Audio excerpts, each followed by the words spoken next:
Broadcasting live from the Foundry of the Consoles on the plain of Kaladesh, it is Tap Tap Concede.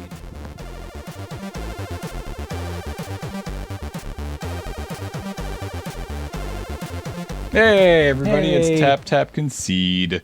And we have computers and phones in front of us because it's spoiler time. It indeed we are is. Finally going to talk about all the cards from Magic Origins, which we really haven't done yet. Last week we had that great episode with Dan Emmons, formerly of Wizards of the Coast R&D, who talked about all of the 5 Planeswalkers, which is a lot of fun. But this week, we're actually going to start talking about some of the cards that aren't the Planeswalkers in the set, and we'll be doing that right after, not Crack-a-Pack. We're actually going to skip Crack-a-Pack 2 because we have a whole bunch of new rule stuff that WotC announced that I think everybody here wants to chit-chat about really quickly. So the Crack-a-Pack will return for next week, but we're going to take the week off to talk about some stuff. And we're going to start it off with coverage changes. So this basically will have no... This doesn't actually apply to any of you at home unless you want to start practicing now for your GP, primetime experience or when you make it onto the Pro Tour. But there are some changes coming. And the first one is the way in which you will see a board set up on video coverage. No longer will you see lands in front of spells or graveyards spread across the bottom. So here's how this works. Creatures must be in front of lands and nothing can be behind lands. So happy. The library can be on either side of the play area, left or right, with the graveyard must be adjacent to the library. So it needs to be where it belongs. Yeah, so it needs to be there. Unless you're playing Dredge. Get bent, Dredge players. Yeah, so I guess it gets a little weird with Dredge, but whatever. No, just Dredge players have to suffer. Yeah. The exile zone must be near the library or graveyard and must be distinct from the graveyard. If a card is exiled by a permanent in play, the exiled card must be placed in proximity to the exiling permanent such that it is obvious that the two are associated. So something like an Oblivion Ring. Right. If your opponent casts an Oblivion Ring, instead of just putting the card off to the side, which you often see happen on coverage, that card now needs to basically be, underneath it or right beside it or touching it in some way that if you tune in and you don't know what's going on immediately, you can sort of figure it out by just seeing, okay, there's this card underneath the Oblivion Ring. I assume it's been exiled by that. And then finally, all untapped cards in play must face the controller of that card. So basically, the idea here is just to give a consistent board state for anybody new to coverage or anybody just starting to watch, or just if you tune in and maybe you're watching somebody who's, known to play lands in front of spells, which can sometimes get a little confusing, especially on video coverage. And that's, you got to remember, that's the key of this. This is only on video coverage. I really hope that it filters down to, any sort of event, and then hopefully you're never going to stop everybody, but can I just say that playing lands in front of spells is bullshit. And I'm really glad that they're changing that, at least on an official capacity, in some small way, because I think it's a great idea. There's no reason to play like that. The only reason I ever heard that held any amount of water that sounded like it wasn't being done intentionally to tilt the opponent was people who played back in Alpha, Right. where it was the other way around. Yeah. I've also heard the argument that in a lot of cases, when you're playing against Storm, the opponent's mana count is far more important than what they have on the board. That's where all the relevant information is. Right. Yeah. But anyway, so again, this is the main reason that they're doing this change is to ease the experience of getting into watching the game of Magic and just making it more accessible to anybody who's tuning in. And then the other big thing with coverage, which probably affects even fewer people, is video coverage. If your match is taking place on camera, it is now allowable for judges to go back and basically look at the tape.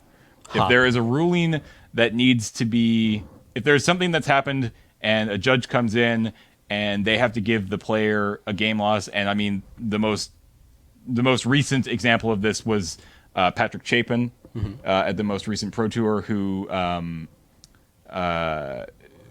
used Johnny's ability to look at the cards, and then he very clearly put his hand here and put the other card here that just slightly touched, and he got called on it and he got the game loss, and it was just so unbelievably clear where that card was and what he had done, and that there was no malicious attempt whatsoever. But the rules are the rules, and they had to abide by them. But if the judge had been allowed to go and review the video content, he would have been able to see, okay, obviously that card is the card that you took off of Johnny, so that's fine. We can figure this out. Right.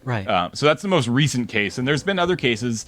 And the fact is that they have actually used video coverage before to make a ruling, and then they've sort of backtracked on it and said, no, we're not going to do that. But finally, they're going to say, yes, this is going to happen. And I personally, I think that's a good idea. Yeah. I think if you have the tools there, you should use them. And ignoring the fact that this match is being recorded to me, it just doesn't make any sense. I get the arguments. I understand that some people aren't a fan because it puts a feature match in a different light than, in a match that's happening on table 200 at a Pro Tour, which doesn't have the same sort of scrutiny. But the fact is that once you make it into the feature match area, your matches are already under a lot different. You're already under lights, and there's cameras, and there's just a bunch of staff around you, and the experience is just so much different that if you're not using everything to its full advantage, then I think that's just being unfair to the players. Yeah. So was there any other argument forwarded as to why they weren't reviewing the tape when making rulings? I mean, time is another another big thing, right, as well. But that being said, again, looking back to that Chapin ruling from a couple months ago, that was a judge ruling that went on for I think it was I didn't watch it, but I from what I heard, it was like a half an hour thing. Whereas if the judge had just come in and said, this is a rule, and if Chapin had said, can we look at the tape, and they looked at the tape, it would have been resolved probably within a couple minutes. Right. So it's kind of a weird argument, but who knows? Paul?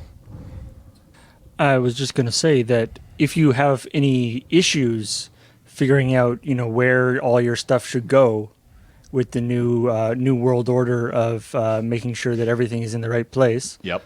It just so happens that we have this nice little playmat available from the Loading Ready Run store. Yeah, which is actually exactly perfect for these new rules.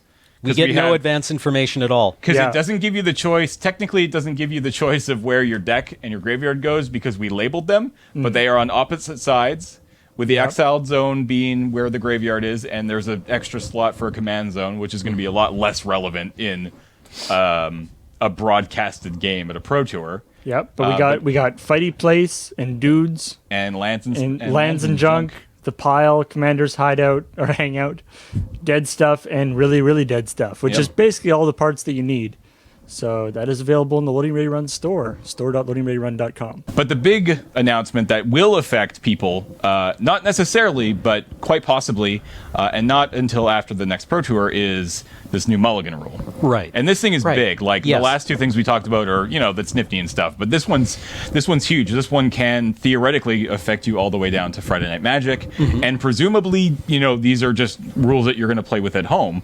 It wouldn't actually surprise me if people aren't already testing them out. Yeah. I think we're already... go ahead. No, what were you going to say? You tell us what it is, and then I'll tell you my opinion of what it is. So the new mulligan it's pretty simple, actually. So if you draw 7 and decide to mulligan, you draw that 6 again, or you draw your 6, and then when you decide to keep, you scry 1. Yes. If you decide to mulligan again, then you go down to 5.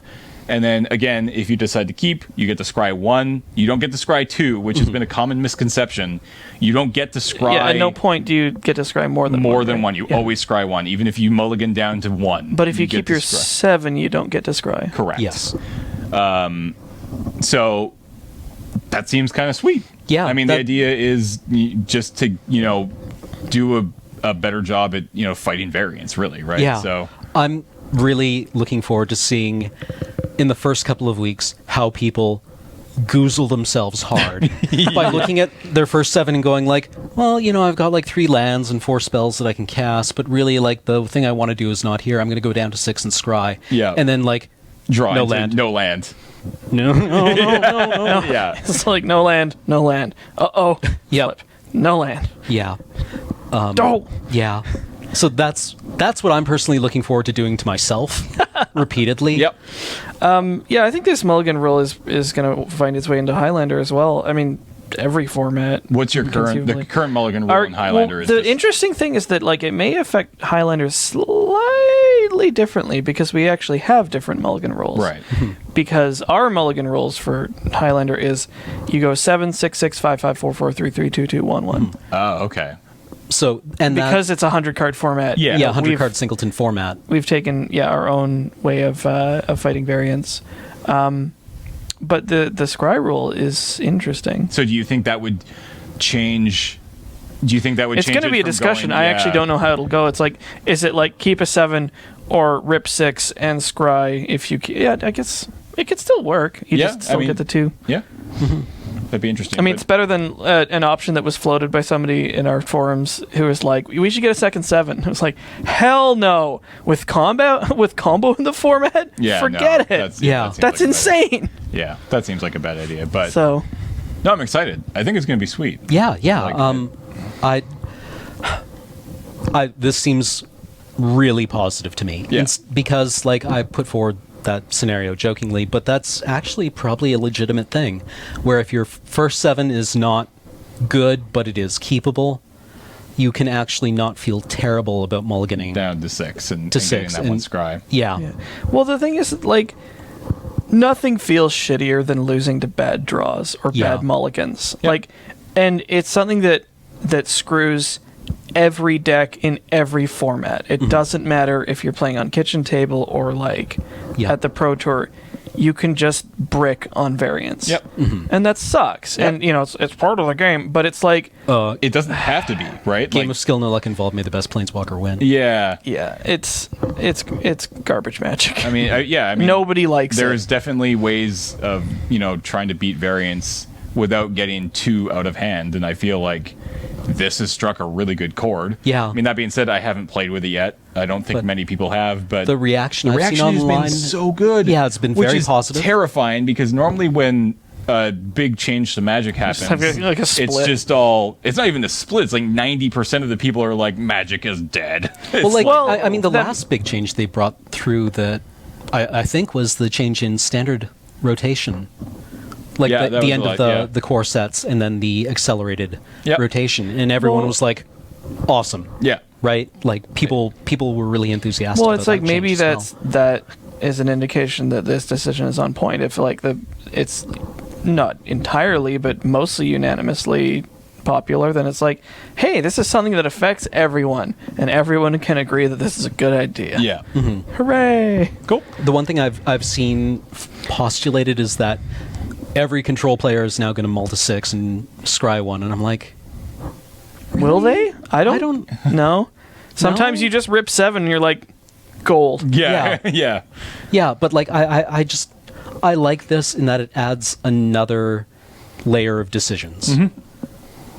It adds a bit of nuance to that keep.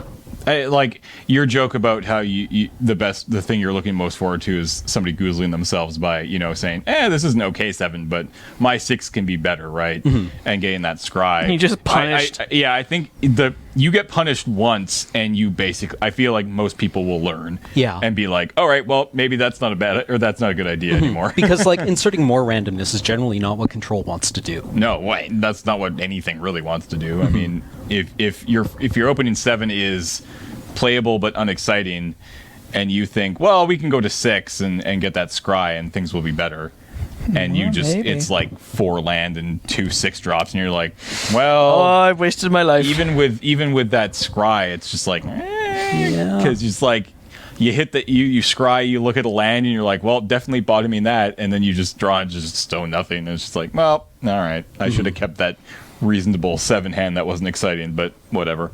As with most things in life, Yeah, go the reasonable but unexciting route. All right, let's talk about Origin cards, because All right. there are a lot of them. We're not obviously going to do a set review here. You can head over to limited resources for that. But certainly we're going to talk about some cards that we're excited about. If you want to follow along at home, we are using the card image gallery over at Daily MTG. We're going to go through in Wooburg order. And we're just going to pick some cards that we like. So Archangel of Tithes. Archangel of Tithes is going to lead us off. That is a scary. And that seems like a really good card to start off with. So just for anybody listening, 1 white for an angel. It's mythic. It has flying, and it's a 3/5. And then there's a whole bunch of text that says, as long as Archangel of Tithes is untapped, creatures can't attack you or a planeswalker you control unless their controller pays 1 colorless for each of those creatures. So when it's untapped, mini propaganda. Yep. Or Ghostly Prison. Is that the they're effective? the exact same card. Okay. Yep. Right. And then as long as Archangel of Tides is attacking, creatures can't block. Their controller pays 1 colorless for each of those creatures. You want to screw up some combat math. Yeah. So this card's nuts. I mean, it's a shame that the mana cost is triple white, but that's white probably fair. Yeah, that's such for a the shame. effect. Yeah, because like That's such a fucking shame is what that is. your other option is what? 2 white or 3 white? Like, That's too good. yeah. Yeah. No. I don't know, Triple white is real rough on this guy. Maybe this is the kind of card that gets played in decks, in the same way that Cryptic gets played in every blue deck. Yeah. Where it's just even though it's triple blue, it's like, who cares? Yeah, you hit it and you're like, I will find a third I will blue find source. the third white mana. I guarantee you. I will rip it bodily from the earth. All right, so yeah, that card is super sweet. I'm going to go for the next one. Gideon's Phalanx. Gwydian's Phalanx. This is part of the rare spell mastery cycle. And for anybody who's unaware, spell mastery, a new mechanic in Magic Origins, which is triggers whenever there are 2 or more instance or sorcery cards in your graveyard when you cast this. Because that doesn't check itself, right? No. Yeah, exactly. No, it's when it's cast. It's when So it's cast. It hasn't gone to the graveyard. It hasn't gone to the graveyard yet. So this reads 5 white for an instant.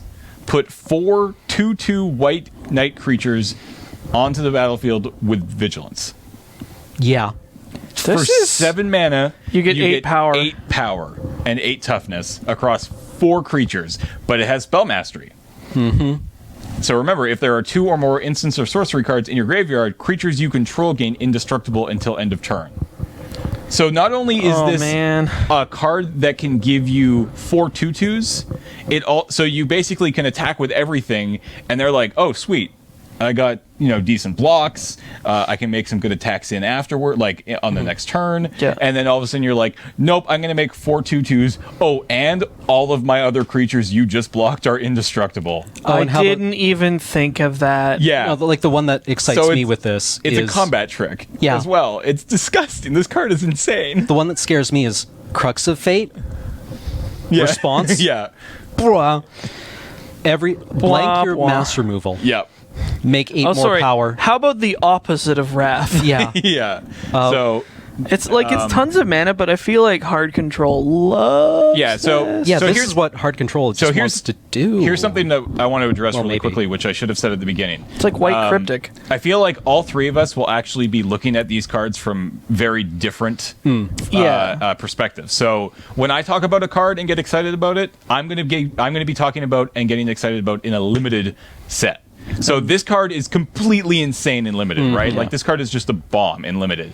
Cam will be talking from more of a standard environment. And I'm going to be talking about like eternal formats and Highlander and stuff like that. It's like I could see this getting tested in Hard Control in Highlander. That's like it's probably not a legacy thing, but like that's the thing about Highlander that's so interesting is because cards that are super sweet like this get tested, because you can play 100. Yeah. So like, does Hard Control care about the indestructible clause? I think it's good. I mean, like it seems handy. Well, just think about this: like they swing at you with all their aggro creatures, and you're like 4 2/2s you can't kill. Block your board, kill your board, swing back for 8. Right. Like that's nuts. All right. Yeah. It's very good. Cam, what do you got? this. Suppression Bonds. Ooh, okay. 3 and a white for an enchantment aura at common. Yep. Enchant, non-land permanent. Enchanted permanent can't attack or block, and its activated abilities can't be activated. So this is the new O-ring effect that we're getting right now. Yeah. And what I think is interesting about this is that, well, obviously the big difference is that this is more like Arrest than O-ring, but it hits anything. Like, it's templated like Arrest. And this is I think this is the ultimate form of the O-ring. Because they haven't, well, we got like, what was it? The one that hits toughness 3 or greater from cons. And then we got the inverted one from dragons, which was Silk Wrap. Yeah. But otherwise, the previous O-ring effect we got was Banishing Light in Theros block. And these cards have always been a little janky with how they've worked. But this leaves the permanent on the field. It can still be interacted with. I see this card, and I just wish that they would have reprinted Faith's Fetters instead. Oh, yeah. Which one was Faith's Fetters? Oh, you'll like this. It's the same card, just better in almost every way. Well, I mean, that's also kind of what this set is doing. There you go. Right.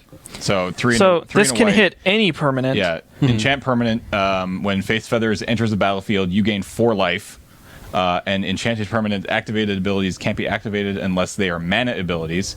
If enchanted creature is a creature, or enchanted permanent is a creature, it can't attack or block. So you can enchant a land, but it can still tap for mana. But Yeah. if you're hitting like Maze of Ith, or like, I don't know, like a Blink Moth Nexus or Blink Moth Mishra's Nexus. Factory, Yeah, any manland, or like the stupid thing that puts Cavern, Yeah, Yeah, but Yeah. I mean, same thing. You can hit planeswalkers with this card. yeah, it's very good. You can hit creatures. You can. So hit yeah, all sorts of Suppression stuff, Bonds is so. basically this card just like slightly nerfed. yeah, which is kind of what this set is doing. The set is. I mean, this. If you spend any time online, you might have heard the phrase "strictly worse." MTG Origins is the strictly worst, but it's strictly worst in comparison to some of the best cards in Magic. Yeah. And you have to know that they've done that on purpose, right? This Yeah. is the last core set. This is the sort of the big finale, and they've brought a lot of really cool cards back, but back as they can exist today and not as they existed 20 years ago. Yeah. Right? That So- having been said, there's some really good cards in that hat. Yeah. Oh, So, like, absolutely. like Vryn Wingmare. Sure. I just had one more thing to say sorry. about Suppression.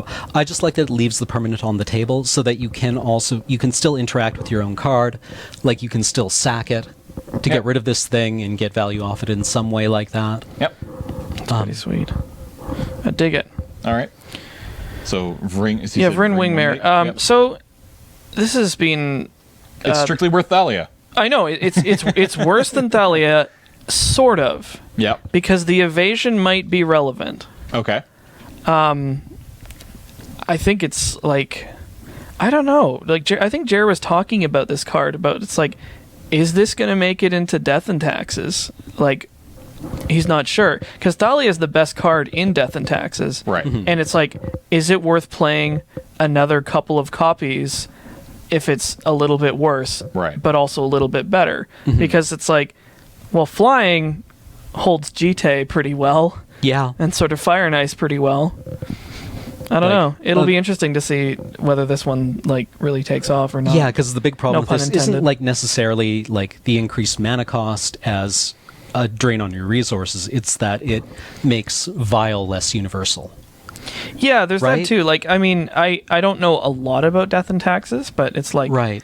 Because Death and Taxes also plays Flicker Wisp at 3, right? yeah. I mean, it's easier to cast than Flicker Wisp, and it's easier to cast than Brimaz, especially in a deck that's playing 8 colorless sources. Right. Well, I mean, my point with like being the same cost as Brimaz and Flicker Wisp is that Vile will hit those, right? Instead of your like Spirits of the that deck plays Spirit of the Labyrinth main, right? Yep.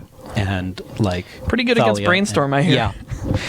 So I don't know. It's a card that's getting talked about. We'll see if it ends up being in a legacy thing. I think it's definitely getting tested in Highlander. Sweet. I'm excited about it. I might play that card. All right. Well, continuing on our strictly worse train, let's look at strictly worse Stoneforge Mystic, shall we? Oh, right. Wait. which Relic one? Seeker is 1 and a white for a 2/2. And it has Renown 1, which is another new mechanic for Origins. And Renown reads, when this creature deals combat damage to a player, if it isn't renowned, put a +1/+1 counter on it, and it becomes renowned. So if you play this if you play Relic Seeker down on 2 and attack on turn 3 and it goes unblocked, it becomes a 3/3. But when it becomes renowned and becomes a 3/3, it reads, when it becomes renowned, you may search your library for an equipment card, reveal it, put it in your hand, then shuffle your library. I like this guy. Yeah. So this is sweet. It's like, you know, it's like, well, do you play worse Stoneforge? Probably. yeah. Yeah. So just really quickly, in terms of limited play, it's not that good. No. Well, because there's no good equipment. There is, Well, I there's think, 2 pieces of equipment in There's the entire set. playable equipment. There's like the I guess there's a sidearm, which couple. is like trusty machete, right? Yeah. Sidearm is 2 colorless for equip creature gets +1/+1 and equip is 1. So that's trusty machete, basically, isn't it? Trusty Machete is +2/+1. Yeah. Is it? Oh, okay. Sword of the Animist is 2 colorless. Equip creature gets +1/+1. Whenever equip creature attacks, you may search your library for a basic land card, put it onto the battlefield, tap. Then I shuffle think your I like library. this. That card's pretty sweet, but it's Yeah. rare. So how often is that going to Yeah. happen in limited? Another is Sigil of Valor. 2 colorless. When a equipped creature attacks alone, it gets +1/+1 until end of turn for each other creature you control. Equip cost of 1. So, you know, that's not bad.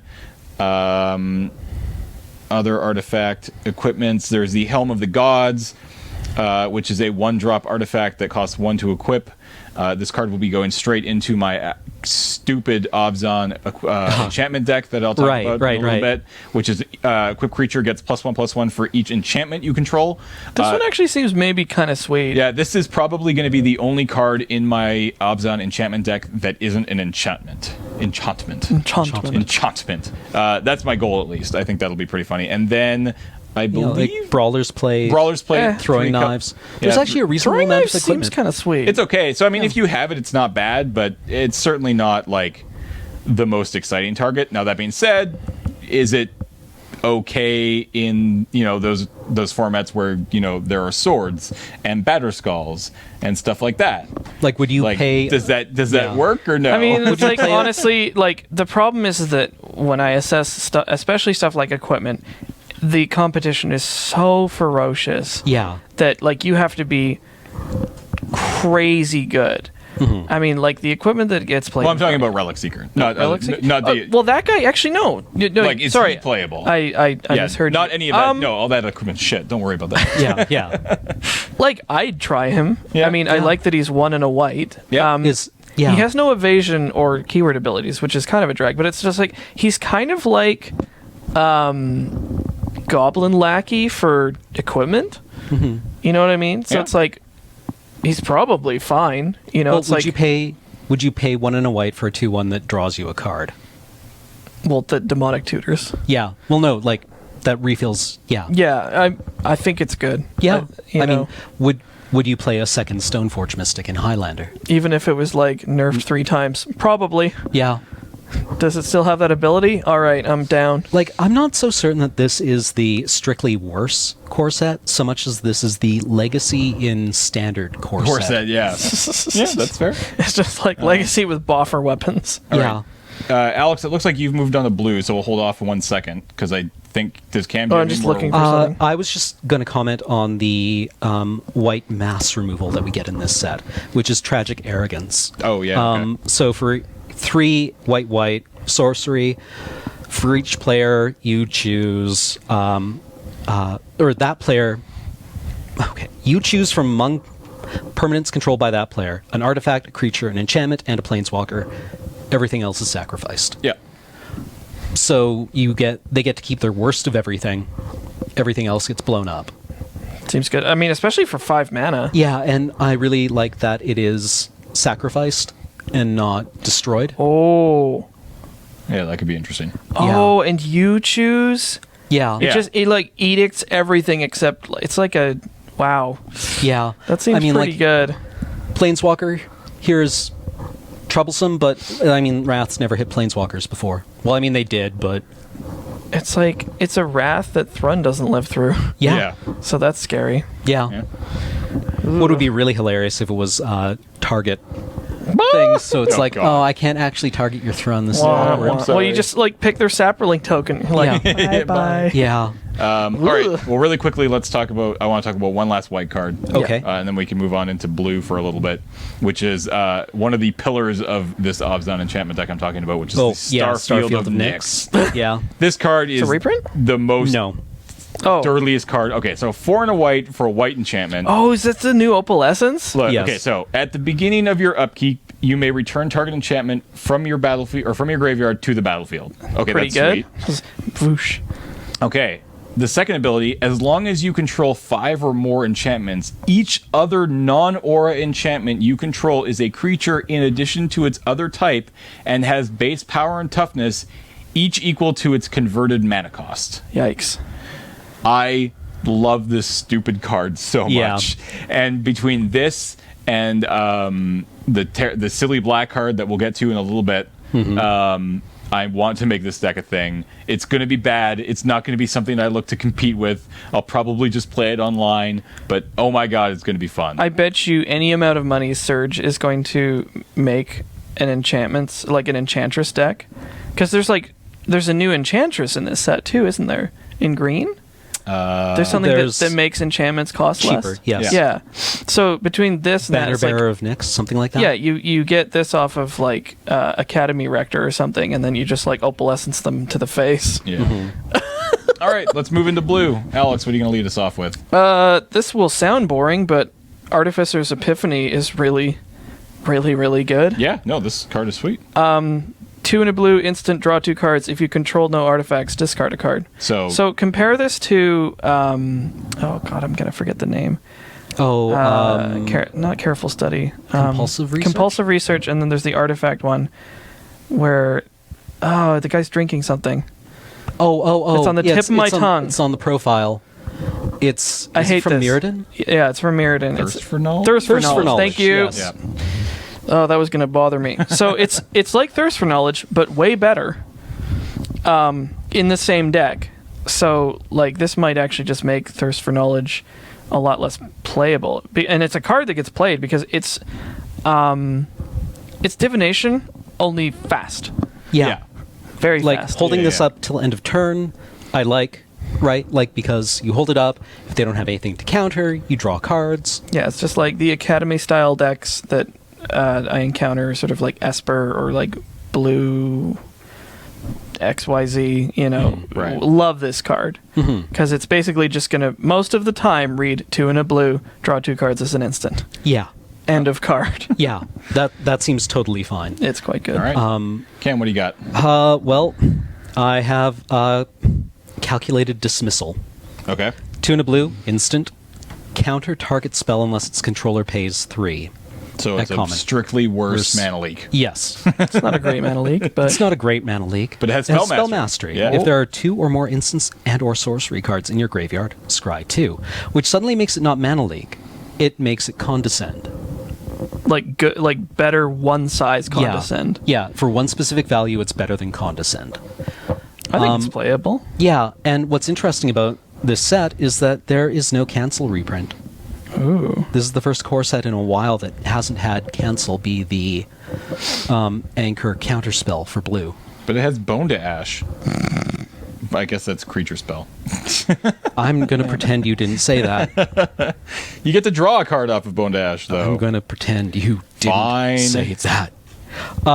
Yeah, so this is, I guess, the anchor counterspell now for blue at common. God damn it. There is lively debate over whether this will see any play. Days Undoing? No, No. We're still talking Oh, about sorry. calculated dismissal. Because, like, with Dissolve rotating out, with Theros block, what will blue start playing for their hard control? And this is not a hard counterspell by any means. Might be good enough. Yeah.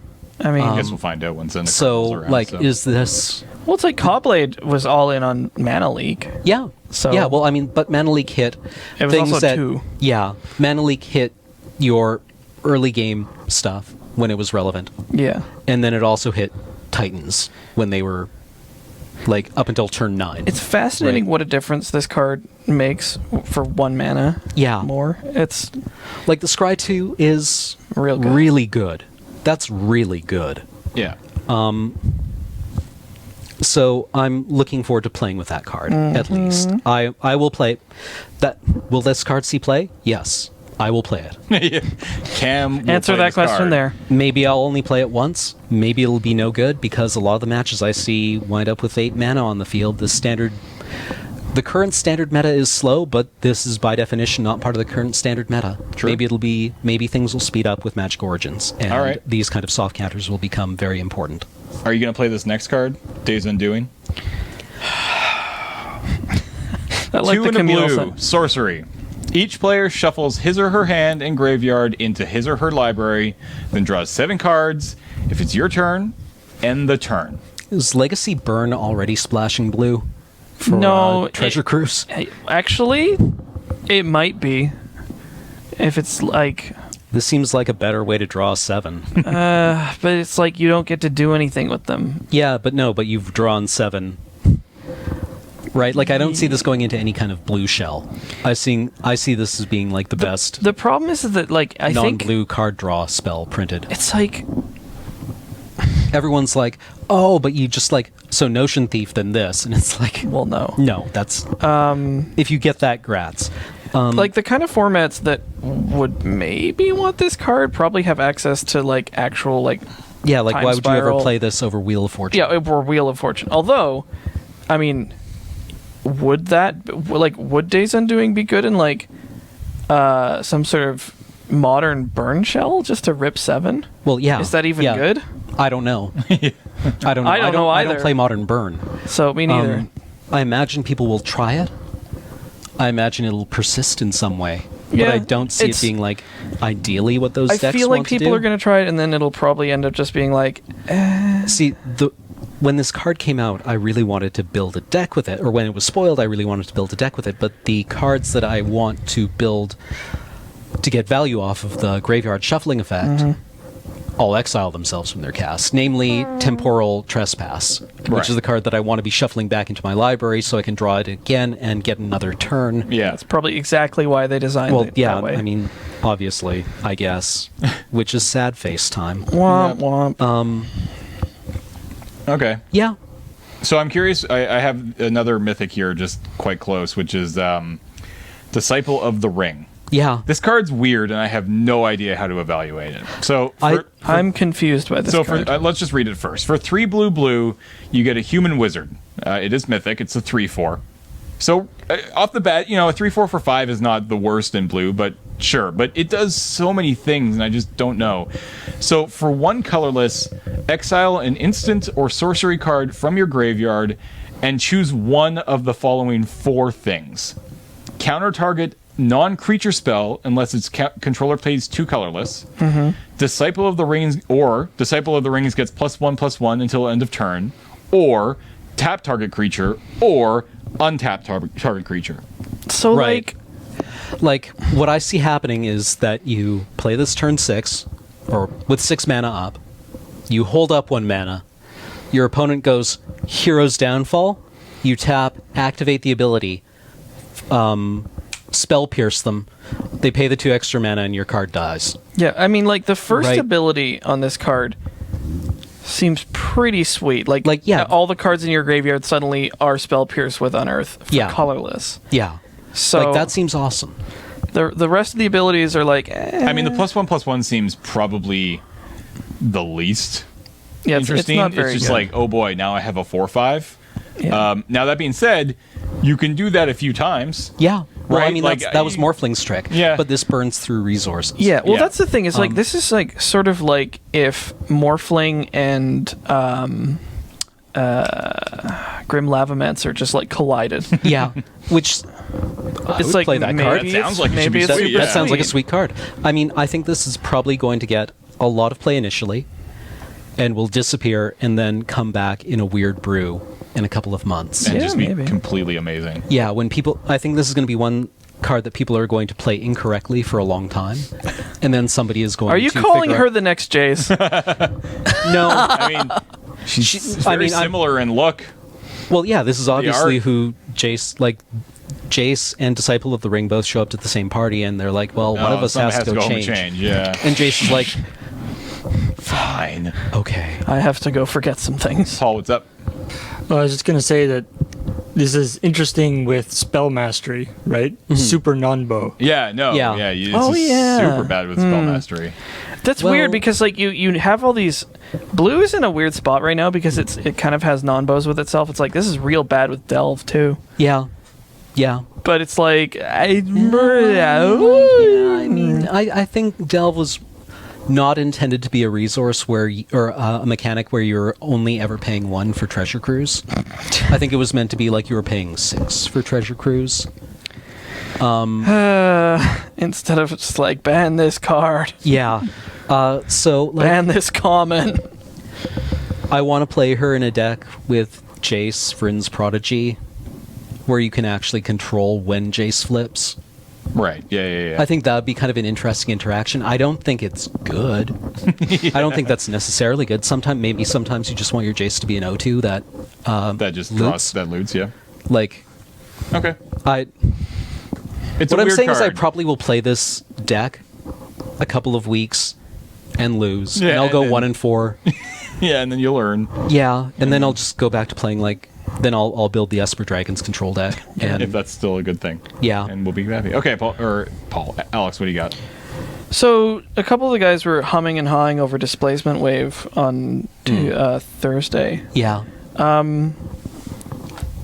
I could see this one getting played in Highlander Yeah. at least. It's like it could maybe be a thing in Standard as well. Actually, So, just for Well, anybody the- listening, blue, and X for sorcery, and it returns all non-land permanents with converted mana cost X or less to their owner's hands. There it's is the- a Jeskai Tokens deck in Standard. Yeah. It's not big, but it is present. no, but the X or less is pretty cool. So it's like it's a miniature upheaval, which could maybe be kind of sweet. I mean, Yeah. because like the way the upheaval deck used to win was it would just like float way more mana than it needed, bounce everything, play out all its rocks again. But the reason that worked is because it bounces everybody's lands. Right. You want a no fun allowed card? Upheaval. Upheaval. Yeah. What a garbage magic card. But like this is just sort of like a little board clearing. I don't know. Well, very, very tightly controlled board clearing. This will get rid of all tokens and flip planeswalkers. Right? Yep. Or, Oh right. yeah, the flip planeswalkers I have didn't no actually CMC. think about that. So it's like, yeah. I mean, it's kind of a shame that it's a sorcery, but like I think it wouldn't be fair if it wasn't. No. Like, blue, blow up, like, all of your Elspeth soldiers. Soldiers, and- yeah. Yeah, I Definitely. mean, yeah, blue wipe out all tokens is maybe even fine on its own.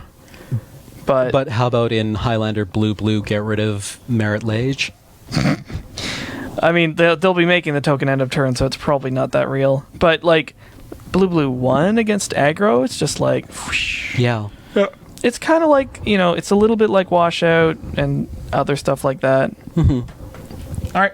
No, I agree. I think this is definitely worth playing with. Gosh darn it. All right, let's pick a new card here. How about we talk about our friend Sigiled Starfish? Patrick! Patrick is back. I have picked This is tiny Patrick. hill to die on. Yeah. It is not Scryfish. 1 in a blue. It is Patrick. Yeah, 1 in a blue for an 0/3. It's a Starfish. And to tap it, you scry 1. This card's sweet and limited. I mean, like, Yeah. this card became crazy awesome and just a really huge sleeper in limited when it was around.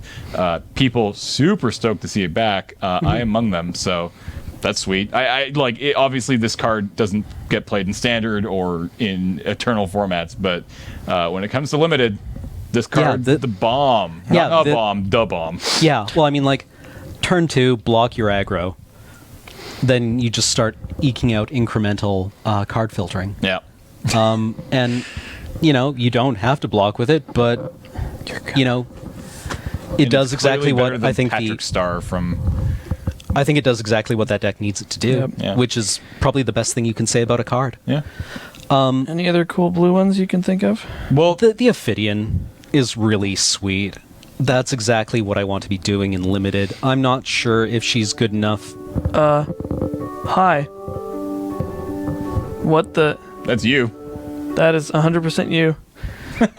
Stupid autoplay ads can die. Yeah. Just a second. Start with the Ophidian thing again. Okay. Jessian Thief, I think, is a sweet card. It was the first. I think it was the first blue card spoiled. It was definitely up there, yeah. Yeah. 2 and a blue for a 1/3. She's got prowess, Sick. which is how we were put on notice that prowess is going to be an evergreen mechanic. Yep. And when she deals combat damage to a player, draw a card. Also, sick art. Yeah, awesome art. Yeah. Jesse's girl. Is that what they're calling her already? That's what I'm calling her. Gosh darn it. We have nicknamed the card. Yeah, she is Jesse's girl. I've got one or two more here, actually. Harbinger of the Tides. Ooh, yeah. Mm-hmm. So, I'm thinking sideboard tech for Merfolk. Yeah. So blue And- for a 2/2 Merfolk Wizard at rare. You may cast Harbinger of the Tides as though it had flash. If you paid 2 colorless more to cast it, so 2 blue, you get a 2/2. Yep. With flash. And when it enters the battlefield, you may return target tapped creature an opponent controls to its owner's hand. Yeah. So it's better and worse Fencer. yeah. Because it's a Merfolk. Mm-hmm. It's still a wizard. You can cast it for 2 and it still bounces something. Yep. Yeah. It has to be tapped. Well, I mean, does the Legacy Merfolk deck ever actually legit cast its creatures, or do they vial them in? I mean, obviously they do have to cast them occasionally, Yeah, but it prefers to sometimes. vial them in at instant speed.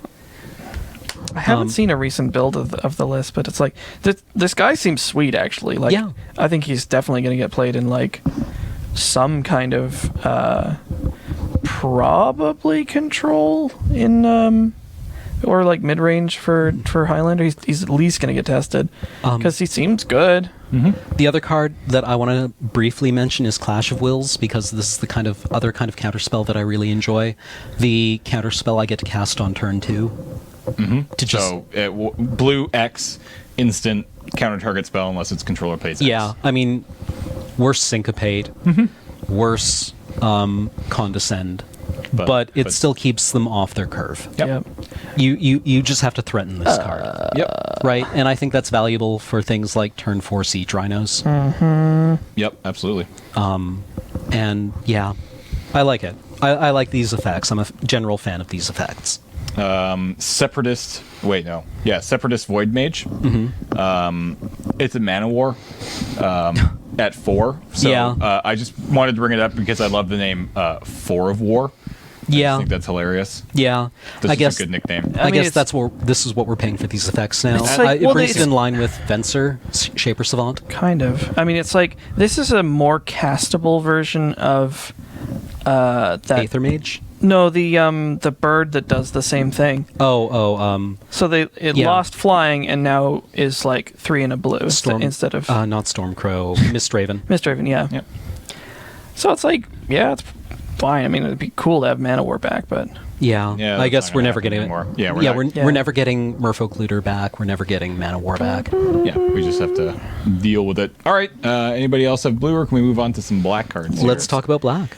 Blightcaster is back. Yep. That's pretty sweet. Pretty happy to see that for your- It doesn't. Unfortunately, it's a little tricky because it doesn't actually fit in my Abzan enchantment deck because it's not an enchantment. Yep. It would fit in a real Abzan enchantment deck, I'm sure. But mine is not real. But for limited, this card has always been super good, so I'm excited to see it back personally. It is pretty sweet. Yeah. Hey, so guess what card has Storm players really excited? What do you got? Dark Petition. Really? Yeah. Is that a storm? Well, I mean, it's a storm thing. Is it a good storm thing? Yep. Tutor and ritual for I think 5? Brett Frankson was talking about this. He's like, this is super sweet because like, there's some play he was talking about, like having a bunch of black mana, and then you just like it's like you get to play demonic tutor. Well, yeah, these are the 2 best cards in the storm deck.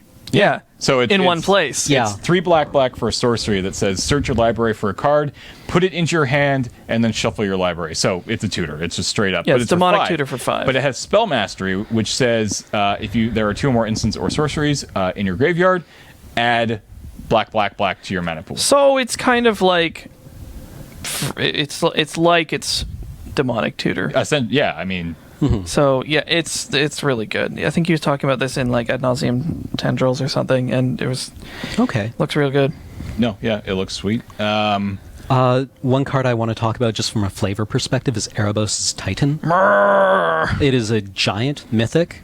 1 black Yep. for a 5/5. As long as your opponents control no creatures, Erebos' Titan has indestructible. Whenever a creature card leaves an opponent's graveyard, you may discard a card. If you do, return Erebos' Titan from your graveyard to your hand. And I just wanted to talk about the flavor in this because I think this is a really nicely designed card. Okay. Where as long as your opponents, all their shit is dead, you have Erebos' Blessing, you've done good, you've kept the underworld nice and stocked for Erebos. Yeah. Something escapes from the underworld, i.e. is cast from a graveyard, Oh, that is the really Titan cool. comes back to hunt it down. Wow. I think that's That kind of is cool. really cool. I think that's kind of cool. The shame of this card is that, like, in the deck that would play this, Phyrexian Obliterator probably edges this guy out. Yeah. I mean, Which is just like, oh, Yeah. 1 black. That's an awful lot like black. for a 5/5 with trample And that blows up your permanents if he suffers damage. yeah. Yeah. Groan. Let's talk about the other cornerstone of my enchantment deck. What you got? Demonic Pact. Ooh. Okay, this Oh, card is yeah. just completely insane. So it was the runner-up in the design the card contest. Yeah. Oh, really? Or it was a variation of it was a runner-up when Waste Not got printed. Okay. So this was a close second or third or something. I don't remember exactly, but a variation of this card was close to winning that event. But this is just so much better than Waste Not. Yeah. 2 black for a black enchantment. At the beginning of your upkeep, choose one that has not been chosen. Demonic Pact deals 4 damage to target creature or player, and you gain 4 life. Oh, it hits creatures too? Yeah. Yep. Target opponent, or if you've already chosen that, you got to move on to target opponent discards 2 cards. Okay, Mind Rot. Okay. Draw 2 cards. Don't even lose life. Don't lose life. Nothing. Just draw 2 cards, and then you lose the game. What was that, James? You lose the game. What, no, opponent lose. No, you lose. I lose? You make a deal with the devil and you lose the damn game. This is like such like black. Yeah. Yeah. This card Like is flavor of that color. Yeah. Oh, palette. yeah. It's like, I'm not alone in saying that this has become one of my favorite cards of all time. Like, Yeah. there's just so much going on here, and it's all just so good. Yeah. Can you stifle this trigger?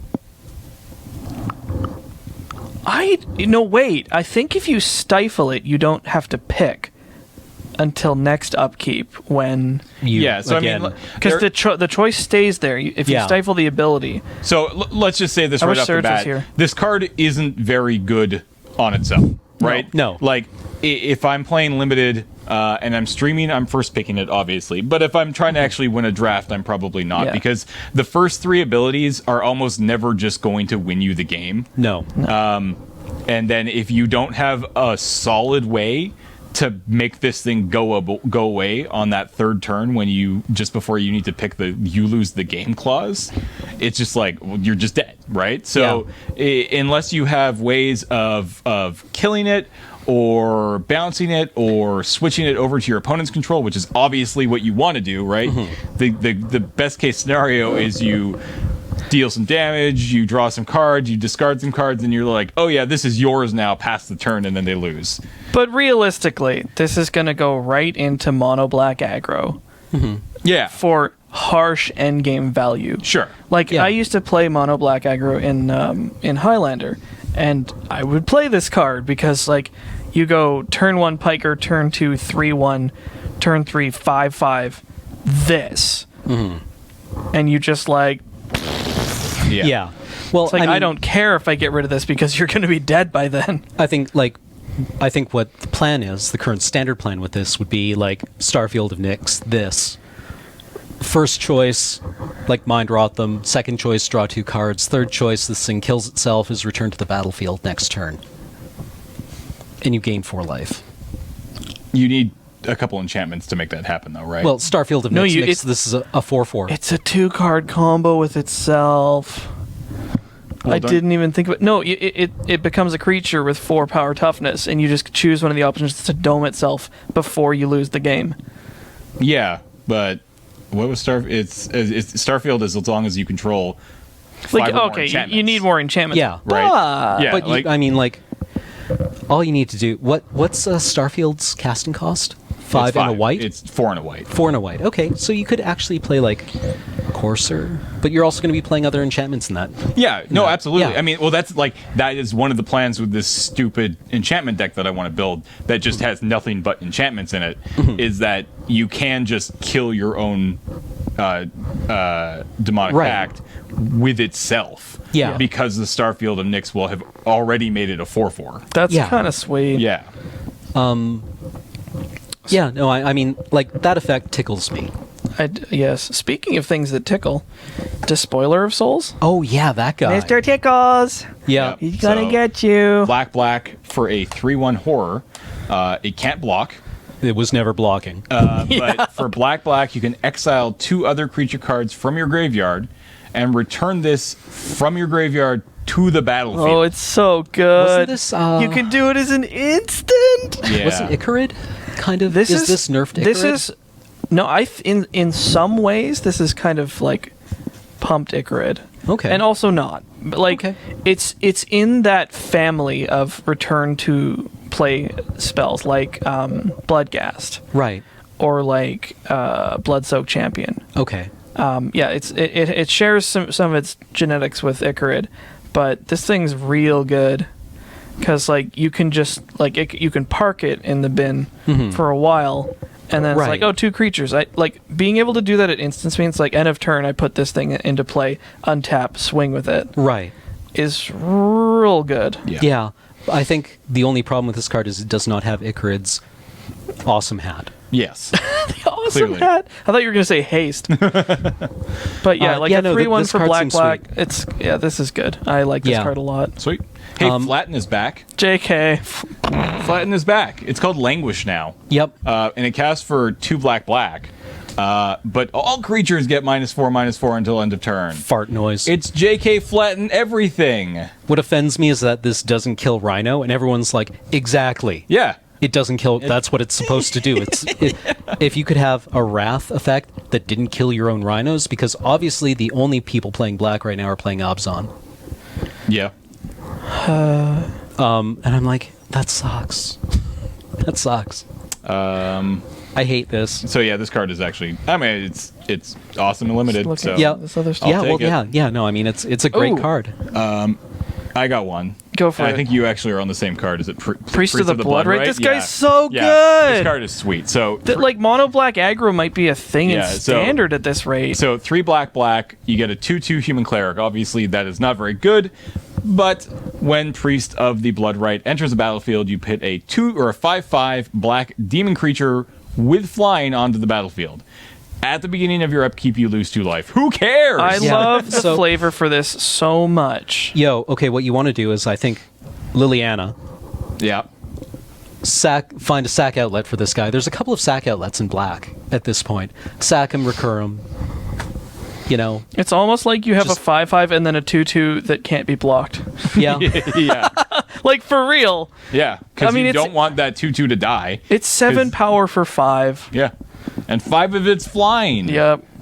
Yeah, no, this card's It's- sweet. That's real good. It's so aggressive. There's so much good black aggro stuff. Like there's this elf, Thornbow Archer, that I'm kind of stoked about. There's a lot of really cool elf stuff. Because like in this set. it's 1 black for a 1/2 that when it attacks, if they don't control an elf, they lose a life. Right. So it's like a 2/2 for 1. Yeah. What is she doing in that art? Yeah. Going for the. I don't actually know. Quiver? But there's already an arrow in the bow. Don't worry about it. I'm not going to worry She's about scratching the small of her back. That's where the beetle like burrows in. Like you compare this to something like what was the vampire guy that had the same ability? He's like Pulse Tracker. yeah, Pulse Tracker. This is just kind of like better than that. Yeah. And 'Cause that guy was guy's a one-one. already playable. Yeah. I mean, he's on the low end of being playable, but it's like this is like, oh, sweet, it's got 2 toughness. Yeah. That's nuts. All right. Shall we move on to red? We got to sort of Yeah, let's- quicken up the pace here a little bit. How Okay. about we Abbot kick of it off- Carekeep. Yeah. How about we kick it off with Abbot of Carol Keep? Right. Oh man, 1 in a red for a 2/1 with prowess. already sweet. Yeah, already sweet. Yeah, no, that card is Yeah. dope. Yeah. When Abbot of Carol Keep enters the battlefield, exile the top card of your library. Until end of turn, you may play that card. Yeah. I like it. I think what you were saying is turn 3, slam Yeah, this you guy. play this with before you play a land. Flip the top card. If it's a land, you play it. If it's not, you play a land, and then you maybe have a 1-drop up Yeah. for something. You know, it's like a shame if you don't trigger prowess on it. But it's just like I think it's good. I think it's sweet. Yep. Well, and there are 1-drop instants in red. Yep. Even in this limited environment that are relevant. Red is starting to learn how to draw cards. It's got stuff like Avaricious Dragon, Yeah. which is really good. I think Yeah. it's actually quite good. Can we also just take a moment to talk about? We've already gone through blue, but can we talk about the Thopter deck? There's a lot of Thopter stuff in this. I set. like the Thopter sub theme, Yeah. especially in like It's not blue even red. The Thopter theme is just punching you in the Over-theme. face Yeah. in this set. It's insane. It's like Thopters matter. Every third card is like, when this dies, get a Thopter. When this enters the field, Yeah. get a Thopter. Yeah. Make a Thopter. Just make more Thopters. Just take the Need Thopter, more damn Thopters. it. Like So- I'm just sad that there's no white cards that make Thopters, so there can not be a joke about like mono American Thopter drone control. It's Nice. Oh, that would have been so good. Maybe they did that on purpose. You know what? like, oh, this is tasteless, and just like have all your Thopters be like predator drones. Jesus. All right. You know what tribe is also going to be crazy for about 3 months? Goblins. Yeah, Goblins. goblins. Yeah. So many good goblins in this All right. set. Let's talk about the burn. I really like the 3 burn spells with spell mastery. Yes. So at common we have Fiery Impulse, which is strictly worst lightning bolt. Yeah. So for 1 red mana at instant, it deals 2 damage to target creature. That's it. Yep. If you have spell mastery, it deals 3 damage to that creature instead. That's fine. Like again, from a limited set point of view. Yeah, this seems fine in this limited, seems but super good in limited. You just can't print another lightning bolt. Yeah, especially not one that's templated like this, because then like Yeah. that causes problems. Because yeah. The then, last thing we want in Legacy is 4 more lightning Yeah, bolts. well, like a deck that can actually play 8 actual lightning bolts. Yeah. Yeah. Instead of 4 lightning bolts and then 4 worse lightning bolts, and then 4 terrible lightning bolts, and then another 4 awful lightning bolts. Yeah. You know what would have Then been mana. You know what would have solved that problem? Printing lightning bolt. Yeah, very true. Next up in the cycle at uncommon is Ravaging Blaze. So this is the X red spell. Red X for an instant. It deals X damage to target creature. So once again, target creature. However, at spell mastery, if you trigger it, it also deals X damage to that creature's controller. So you can actually get to the dome if you can turn on spell mastery, which I get the feeling, at least in limited and probably in standard, and really any format, it's not going to be. I mean, obviously, it's not going to be doable like if you're casting this super early in the game. But even Right. like turn 4, 5, 6, like in the middle of the game, you're probably triggering spell mastery. I would Yeah. think. Oh God. Yeah. In a red. Yeah, especially in a red-based deck. Yeah. So that's the uncommon, and then up to the rare, which is Exquisite Firecraft, which casts for 1 red. It deals 4 damage to target creature or player. So now we've gotten to a point where Chandra is crazy powerful. So remember, the idea for these 3 spell mastery at common, uncommon, and rare in each color, if you look for them, they exist in all 5 colors, is you get the ability of the Planeswalker before they were a Planeswalker. You get the ability that sort of they had directly after planeswalking and they got their spark, and then at the rare level you have sort of where their power level is in today, in today. So this is 4 damage to target creature or player. If you trigger spell mastery, it cannot be countered by spells or abilities. I don't think I read this all the way through, and now I realize that it's actually really, really good. Yeah. I mean, it's a sorcery, which is just like, well, it's not that fast, but it's 4 mana for 4 to the face or a creature. Yeah, well, how often have you been fighting a control player and they get you to 3? Yeah. Or you get them to 3 and then stabilize and you're locked out of the game. Yeah. It's like... Who cares? I have this now. I mean, as if mono red needed more cards, but like this is another like anti-blue card. Yep. So... All right. Happy How birthday about to the dome. Pia and Kieran Nalaar? Love it. Yeah. Let's talk about these guys. This is pile driver for artifacts. Yeah. So 2 red, legendary creatures, human artificer. Artificers. Artificers. I mean, it's templated that way, but it's like... It's obviously... It's a plural card. Yeah. When Pia and Kieran Nalaar enters the battlefield, put 2 colorless 1/1 Thopter artifact creature tokens with flying onto the battlefield. Okay. So you're getting 4 power for 4, 2 of which is flying. For 2 and a red, sacrifice an artifact, any artifact, and Pia and Kieran Nalaar deal 2 damage to target creature or player. Pretty cool. Yeah. Pretty freaking cool. Yeah. I like this card a lot. I like this card because it's not sacrifice a Thopter, it's sacrifice an artifact, Yep. and we have a standard card, Goblin Boomkeg. Boomkeg. Oh God! What? Wait, what? You're a monster. What are you talking about, Goblin? It's so bad. You're It's so bad. You're James, so check terrible. this out. Yeah. So for What? anybody who doesn't know what This is Goblin horrible Boomkeg garbage. does, because nobody knows what Goblin Boomkeg does, for 4 mana you get an artifact which reads at the beginning of your upkeep, sacrifice Goblin Boomkeg, and when it is put into the graveyard from the battlefield, it deals 3 damage to target creature or player. All you need to do is pay 7 mana, and you can Goblin Grenade someone. And you can dome them for 5. Come on.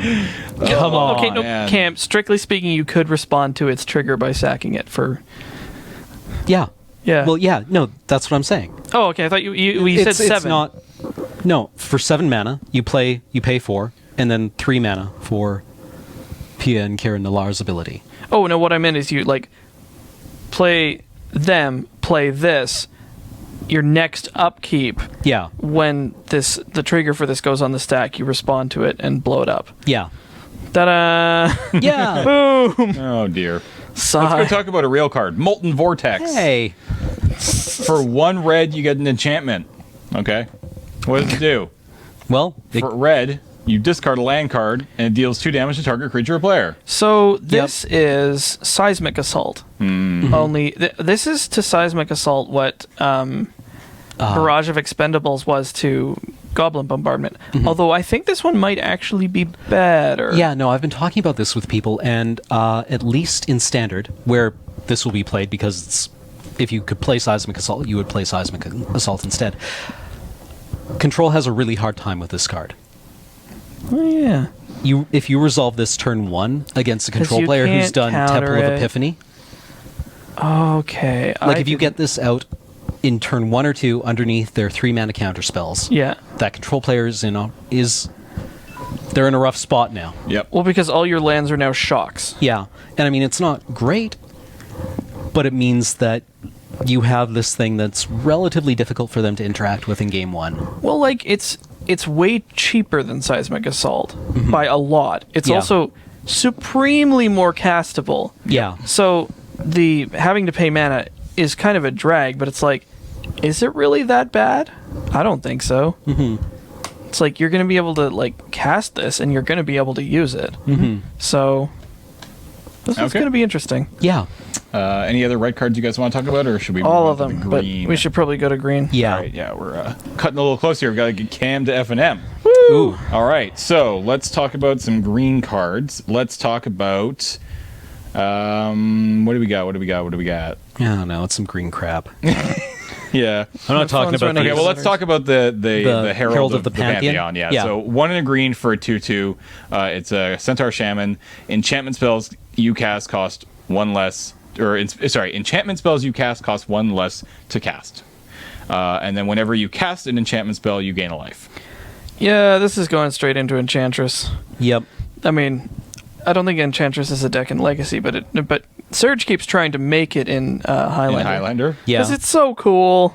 All right. You just play all the Enchantresses, and it's sweet. Continuing on our strictly worst path. Bad Hierarch. Yeah, I was just going to say Honored Hierarch. I think this guy might actually just be bad Hierarch. I'm So 1 green gets you a Human Druid. It's a 1/1. It has Renown, 1.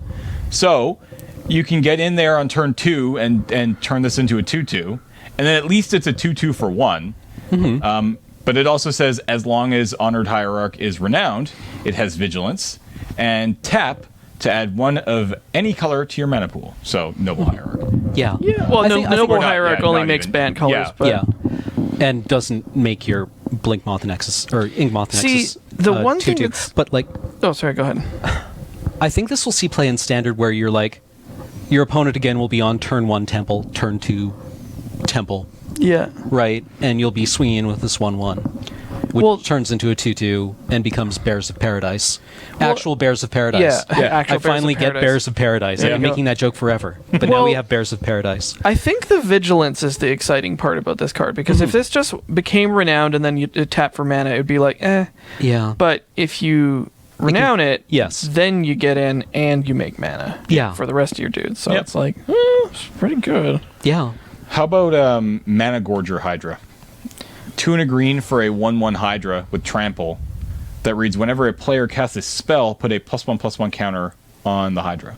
Cool story, bro. So- Shock. Yeah. I mean, if Yeah, they don't it's have like, the removal for it very quickly gets out of range. Yeah. Right? I mean, if you're playing this on turn 3 There and they was don't have removal for it real quick, then it's like it's a 3/3 on your next turn, right? Unless your opponent Cam. just doesn't cast Yeah. anything. I bet you Sorensen will play this. Yeah. I mean, because it's a Miracle Grow card. Yeah, this is exactly what that deck wants to do. The archetype Alex is talking about, Sorensen, is one that's from our Yeah, it's a local Highlander. Highlander community, and Sorensen archetype is usually bug. It's Or like, four no, color? it's like blue-green, sometimes splashing a third color. Okay. It's Miracle Grow. Okay, yeah, Which- you resolve a single threat and you protect it. Yeah, and the threat usually gets bigger as Yeah. you cast spells. So it's So like Quirion Dryad and Goyf Tarmogoyf, are like the iconic ones. there's Delver. Chasm Skulker, Yeah, Chasm Skulker. stuff like that. Yeah. So this is like maybe a shoe-in for that deck. Mm-hmm. It's very flimsy to start with, but you cast a couple of free counter spells and free, peak spells, and then it's huge. Yep. Yeah. And it's not just instants or sorceries. Whenever they cast a creature, it gets Yep. bigger. Yep. Well, it's also any player. So Yeah. Yeah. no, this is pretty good. Yeah, it's interesting. this is scary.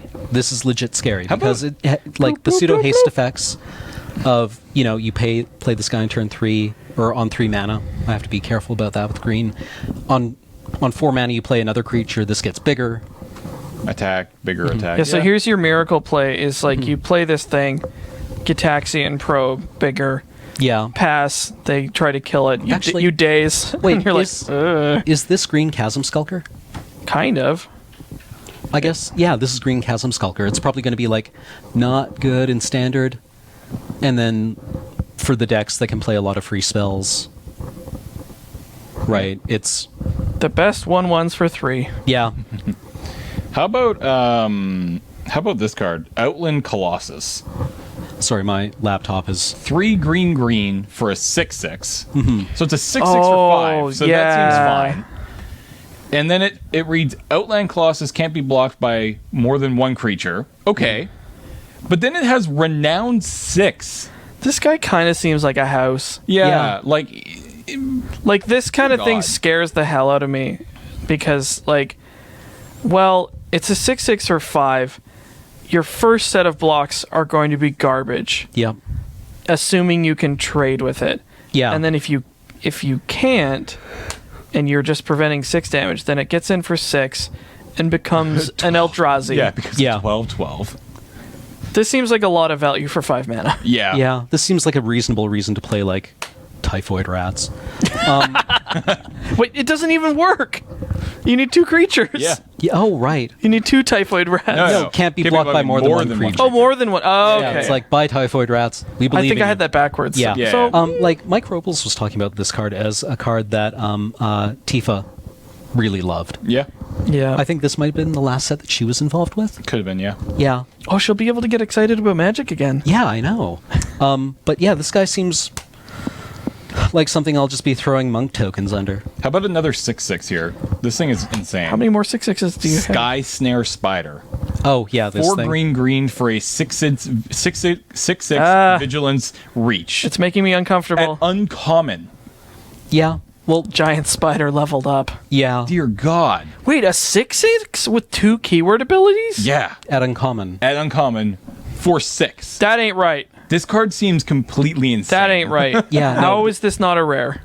Yeah, this, like, vigilance on a creature this size. There's no downside. No, Yeah. yeah. Where's the downside, Eggman? First pick? Honestly?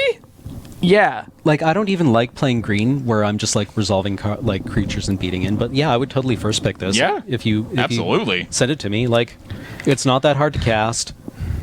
It blocks all the flying shit all day long. Like, the Venti- dragons are 4/4s. So this is like a venti French vanilla with like a shot of bourbon in it? Yeah. Yeah. Like, Jeez. it blocks the demon token. Oh, it does. Yeah. It blocks, I think, basically everything in the set. That's like Like, this is... Cray. Like, the last card I remember like this was Nessie and Asp. Yeah. But that didn't have vigilance. Nope. The one that I want to talk about is Gaia's... sorry, my battery died, so I don't have my laptop. mine is almost dead too. Gaia's Gaia's Utter Beating. Gaia's Revenge? Yeah. The reprint? Yeah. The Yeah. five green for an An 8/5. 8/5. With Can't haste. be countered, has haste, and it can't be the target of non-green spells or abilities from non-green sources. Just go fuck yourself. Choo choo. Fine. Scoop. Whatever. F6.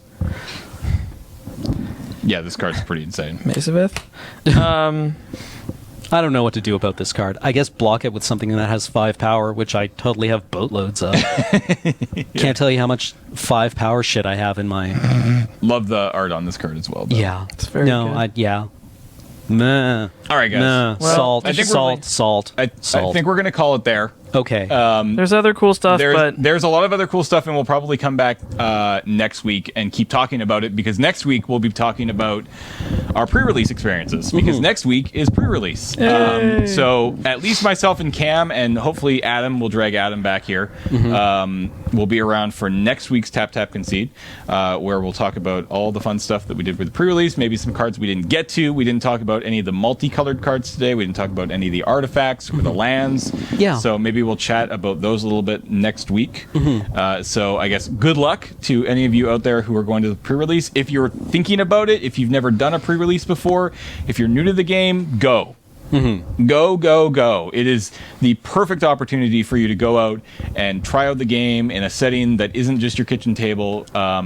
I can't promise you everybody's going to be a decent human being, but man, it's a really good place to start, and Yeah. I think you're going to have a lot of fun, and you should absolutely go and do it. So that's starting, I believe, next Saturday and Sunday, and possibly in your area. There's even midnight pre-releases if you're crazy and young and like staying up until 4 o'clock in the morning. Yeah. Like a maniac. What are you As gonna- Alex raises his hand. What are you going to choose? So I'm gonna do two. I'm gonna pre-release on both Saturday and Sunday. I'm definitely going to do red, and I think I might do black. Okay. I think I'm probably going to go red black, which, to be fair, are probably my two. Like, if I had to rank my colors, it'd be like red, black, green, white, blue. Would be my color preferences. So I'll probably go red and green for the pre-releases this coming weekend. Yourself? Definitely going to play blue at least once. I'm interested in both of what black and red have to say, but Yeah. I might just go double blue and hope to put together like the Thopter deck. Yeah. But I mean, red might be better for that, because I think more of the key Thopter things are in red, like Yep. Pia and Kieran Nalair. Yeah, that's true. I don't really play limited, but I would probably force mono black. Yeah. Yeah. Just like It's doable.